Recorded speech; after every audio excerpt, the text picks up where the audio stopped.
Good afternoon there, my Facebook friends. This is Dana Stevens again coming to you from Chicago. I want to share with you my thoughts concerning the election. But prior to getting into that, I want to lay the foundation from my first video concerning my thoughts on the killings of our black men. And what I laid there was, we as whites brought you as blacks to America for one purpose and one reason only, and that is to be a slave. And all of our systems were devised as ways to keep you oppressed under our control. But as you know, we have not been able to fully do that. So lastly, we have resorted to shooting and killing your men. Now from there, I want to go into Genesis chapter 15, starting at verse 12 and ending on verse 14. And it says that as the sun was going down, Abram, and we know who later became Abraham, fell into a deep sleep, and a terrifying darkness came down over him. Then the Lord said to Abram, "You can be sure that your descendants will be strangers in a foreign land, where they will be oppressed as slaves for 400 years. I'm going to stop at verse 13 here, and I'll get to 14 in a second. I want to go to Trump. Donald Trump is not the Antichrist, but what he is he is the manifestation of the hidden hearts of white America. White Americans' hearts were revealed last night when Donald Trump rose to power. They revealed that they need and want a man who will protect their fears, their biases, and their hatreds towards you as black Americans, so that we can remain in control. That's it. It's not ignorance, because education can break that. But it is a heart condition which only God can transform. So now I want to go back, and I want to say to my white Americans, where we were brought up, and you know, if you are white, that we are good people, that yeah, we might have a couple bad eggs in the bunch, but for the most part, we are just good people. And we would never ever think for a moment, Genesis chapter 15 verse 14, that says this, "But I, God, will punish the nation that enslaves them. And in the end, they, you, my chosen black brothers and sisters," or the Hebrew slaves back in the New Testament, "will come away with great wealth." White America, chapter 15 of Genesis, verse 14, is for us. God is going to punish us for how we have enslaved our black brothers and sisters, how we murdered Native American Indians in coming here to take their land.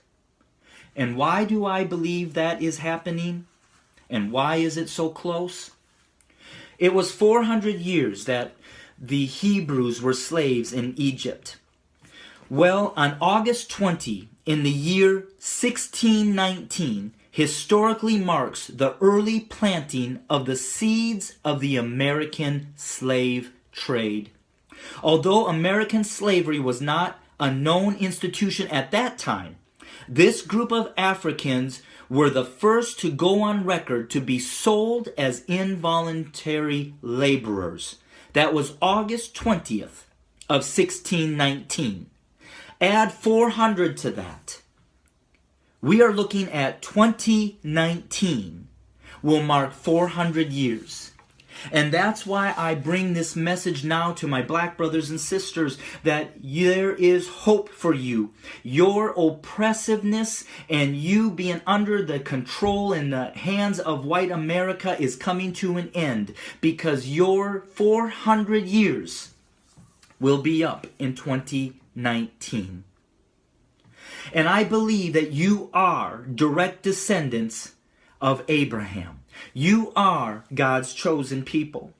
And I understand that you're frustrated right now because President Obama came in office and it seems like things have only gotten more and more rough for you. But now I want to bring you into Exodus chapter 5. And I want to remind you that when Moses and Aaron went and spoke to Pharaoh and commanded and demanded him to let his people go, how did Pharaoh respond? Well, this is how he responded. In Exodus chapter 5, verse 6, it says, "That same day Pharaoh sent this order to the Egyptian slave drivers and the Israelite foremen. Do not supply any more straw for making bricks. Make the people, make the slaves get it themselves, but still require them to make the same number of bricks as before. Don't reduce the quota. They are lazy. That's why they are crying out, 'Let us go and offer sacrifices to our God.' But load them down with more work. Make them sweat. That will teach them to listen to lies."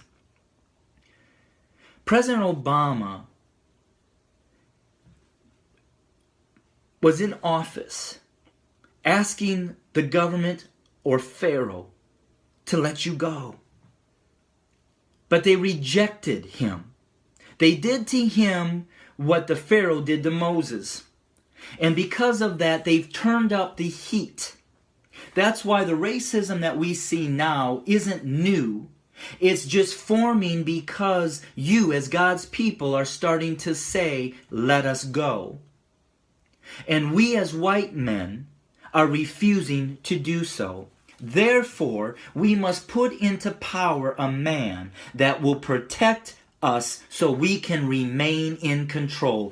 But however, if you continue to read in Exodus chapter 5 and then go into Exodus chapter 6, then the Lord told Moses, "Now you will see that I will do to Pharaoh.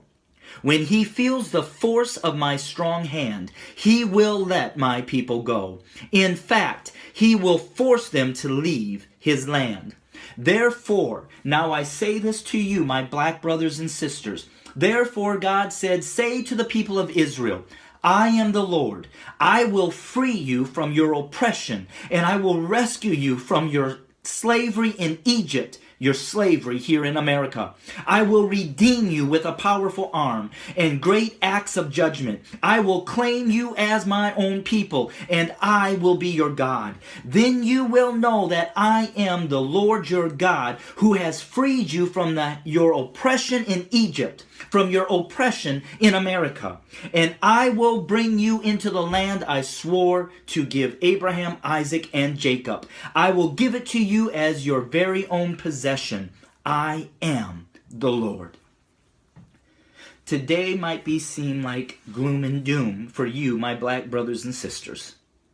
But greater than the Pharaoh is a God that has chosen you as his people, as direct descendants from Abraham. Your 400 years is coming to an end. Your oppression is coming to an end. Your freedom is on the brink. So what do? You start to get your lives in worshiping God. You return to your God. You dedicate your lives to him. You seek his face and watch him do the rest. So to my Facebook families and friends, some of this might be a lot for you to take in because we as white Christians have never taught you this truth. In fact, we have kept it from you to keep you from knowing who you really are.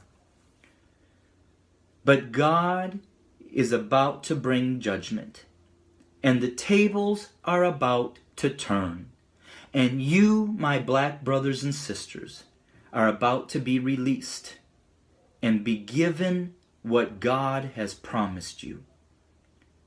So I want you to hold on, my black brothers and sisters in America and across the world. And I want you to know that your God is about to move his mighty hand and show you that he has not forgotten about you, that he's heard your cries, and your deliverance is nigh. Thank you for listening. You can reach me at www.studio2911.org. Again, that's www.studio2911, studio2911.org. So on this day, be encouraged and know that we serve a mighty God. God bless you.